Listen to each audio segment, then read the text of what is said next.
Bismillahirrahmanirrahim. Assalamualaikum warahmatullahi wabarakatuh. Sebelum saya memaparkan materi presentasi saya hari ini, saya ingin mengucapkan terima kasih banyak kepada Pak Heri yang telah memberikan waktu dan kesempatannya kepada saya hari ini untuk mempresentasikan materi mata kuliah manajemen mutu yang telah beliau ajarkan kepada saya selama 1 semester di semester 7 ini. Dan saya mengambil topik mengenai manajemen mutu pada konstruksi. Karena itu, sebelum ke pemahaman mengenai manajemen mutu pada konstruksi, saya ingin menjelaskan apa sih arti dari manajemen mutu itu sendiri. Nah, menurut KBBI, manajemen itu adalah sumber daya secara efektif untuk mencapai tujuan, sedangkan kata mutu adalah ukuran baik buruknya suatu benda, derajat, atau taraf.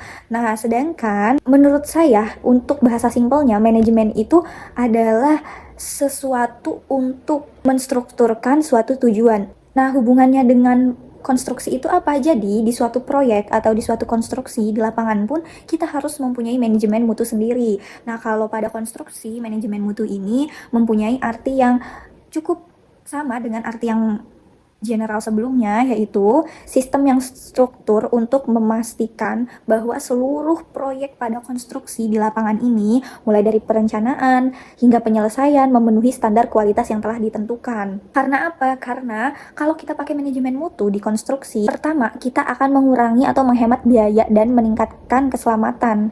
Yang kedua, pastinya proyek dari awal sampai akhir itu terstruktur rapi tanpa adanya kata ini ada yang belum selesai atau ini ada yang kurang gitu, dan kita pun kebingungan bagaimana cara merapihkannya gitu kalau ada kesalahan. Tetapi jika ada manajemen mutu, kalaupun ada kesalahan nanti pada proyek di lapangan atau pada konstruksi, kita akan tinggal lihat aja catatannya atau riwayatnya gitu, sebenarnya apa sih yang salah, sebenarnya apa sih yang kurang. Lanjut, ada fungsi manajemen mutu.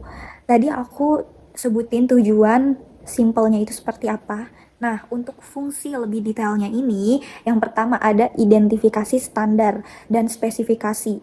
Nah, maksudnya itu apa sih? Maksudnya itu identifikasi standar itu dan speknya itu menentukan acuan mutu, misalnya dari SNI, Standar Nasional Indonesia, ASTM, atau standar lain-lainnya yang relevan dengan proyek itu pasti harus terstruktur untuk suatu proyek di lapangan. Kalau misalnya nggak pakai standar atau spesifikasi yang nggak sesuai, gimana?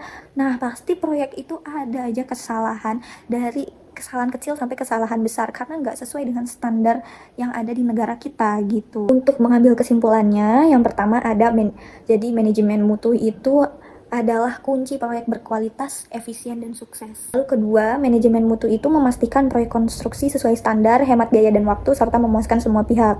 Sudah aku jelaskan sebelumnya. Yang ketiga, penerapan manajemen mutu yang konsisten akan menghasilkan proyek konstruksi superior, meningkatkan reputasi di perusahaan kita sendiri maupun reputasi kita sendiri pribadi nih, setiap individu. Dari presentasi saya hari ini, saya ingin mengucapkan terima kasih untuk Pak Heri dan semua teman-teman yang menonton video saya di YouTube. Semoga hasil dari presentasi saya ini sangat dapat dipahami oleh teman-teman semuanya yang menonton video saya. Saya mengharapkan seperti itu, dan saya harap saya mendapatkan feedback dari Pak Heri yang memuaskan. Terima kasih, Pak. Wassalamualaikum warahmatullahi wabarakatuh.